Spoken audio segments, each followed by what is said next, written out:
What is going on, everybody? Today in this video I will be doing a review on the Nokia Lumia 520 for AT&T's prepaid GoPhone lineup. This is a new Windows phone that AT&T GoPhone offers for customers. This phone is currently on sale at Radio Shack for $64.99, or after taxes it's $70. So let's go ahead and take a quick hardware tour around the phone. On the side here you got the volume rockers. On the right here you got the power lock button, and then there's also a dedicated camera button. On the front, it's a 4-inch touchscreen. Right here, you got the home, back, and search button. On the other side, there is nothing. On the back, you have a 5-megapixel camera, along with speaker, which is not the loudest or the greatest. We'll get into that later. And then you also have the Nokia Lumia logo right there. So let's go ahead and go over some of the features on the phone. As I said before, it has a 4-inch touchscreen display. It has a battery, a 1400 milliamp hour battery. It also has a 5-megapixel camera. I'll show some videos and some snapshots of that later.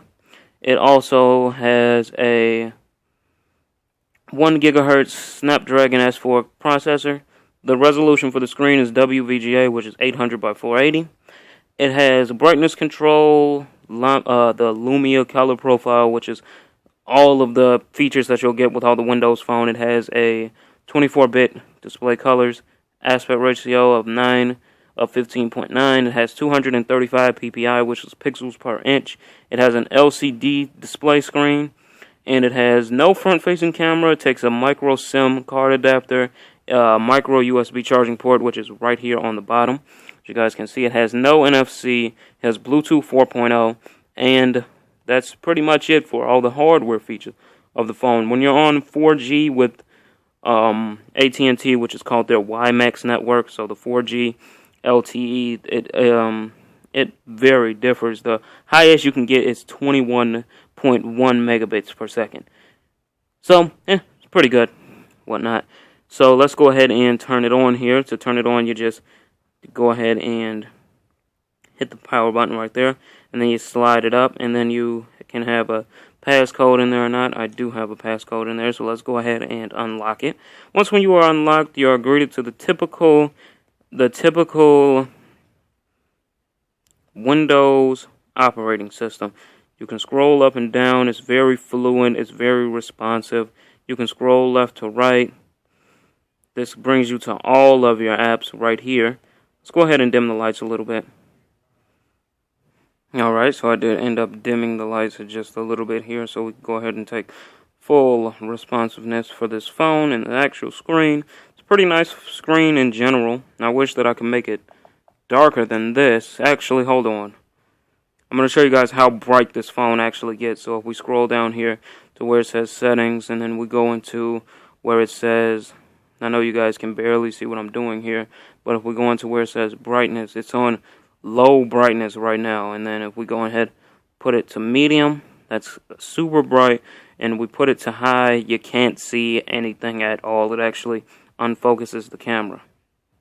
Alright, so I was able to bring the brightness completely down so you guys could actually see what's going on. Don't mind the lines that's going up and down throughout the screen. I don't know what that is all about, but like I was saying, you got the typical Nokia Lumia interface here, or the Nokia Windows interface here.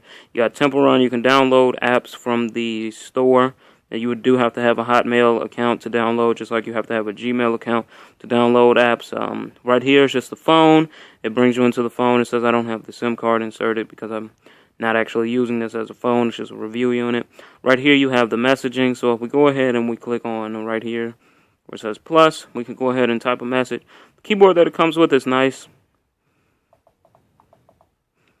See, so if we type the angry cat, I don't know, I can barely see because I'm typing on camera, and it also does have voice to text.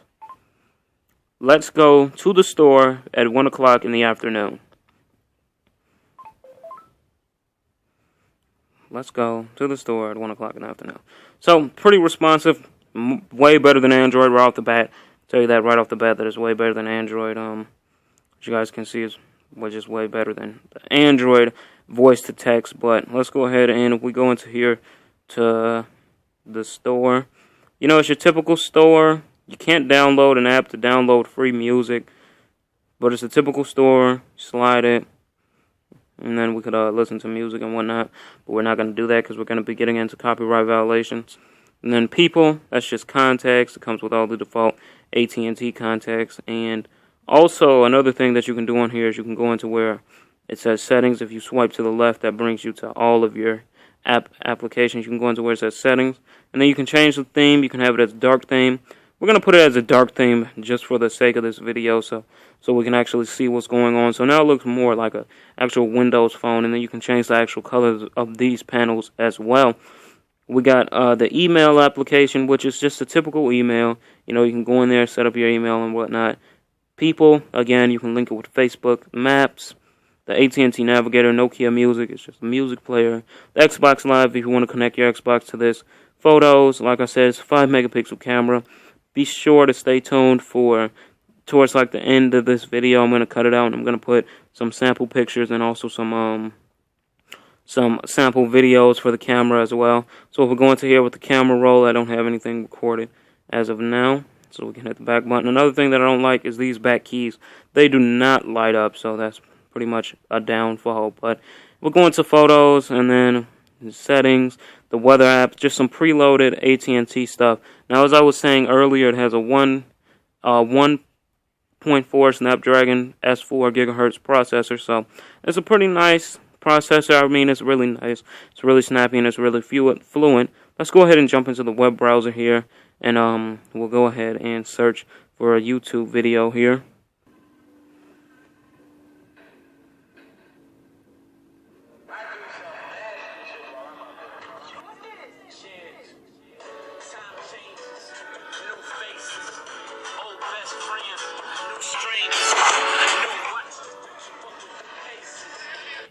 So just all together, I don't like the way that the actual audio from this one speaker sounds. It just sounds like it's muffled in, it's not loud, and it's not clear, it's tinny, it's just not enough for my taste. Let's go ahead.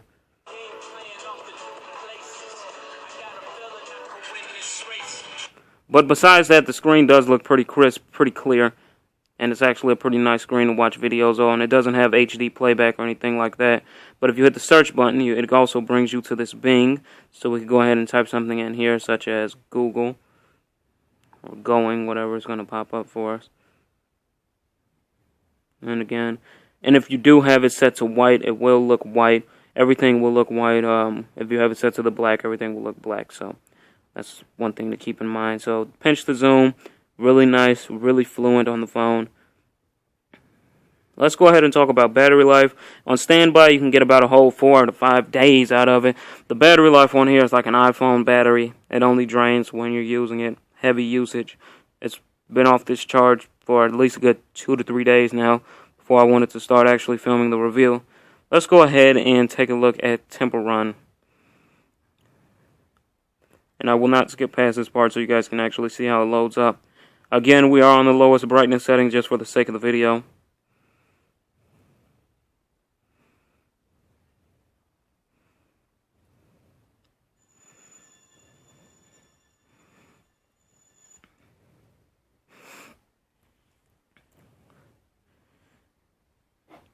So, I did play it before. It's pretty nice, pretty smooth. As soon as I say that, of course, I die. Let's go ahead and try this again. Pretty nice, pretty smooth. Okay, whatever, one sec done. It's a pretty nice game, it's pretty smooth. Overall, it's a pretty fluent phone. It doesn't lag whatsoever. I would definitely recommend this over the last phone that I reviewed, which was the AT&T Fusion 2. That phone was just a mess, and then you could also search for apps. The keyboard on here is really nice, I like it. The YouTube playback, as you guys seen, is pretty nice. I showed you guys the gaming. Went over some of the general specs for the phone. All in all, I would give it a solid 5 out of 5 phone. There's really nothing wrong with it, and for the price, you really can't go wrong. If you're looking for something different, something that's affordable, and it's a 4G phone as well. If you want something that's 4G and it has a nice little medium-range screen phone, and it has the medium-range size on it, it's really nice. One thing that I do want to point out is that the whole body of the phone is this like plasticky, soft plastic material. I really don't know what any other way to explain it, but It's really nice. It's a really nice phone. It's really compact, really durable. So hopefully you guys enjoyed this review. Please be sure to comment, rate, and subscribe.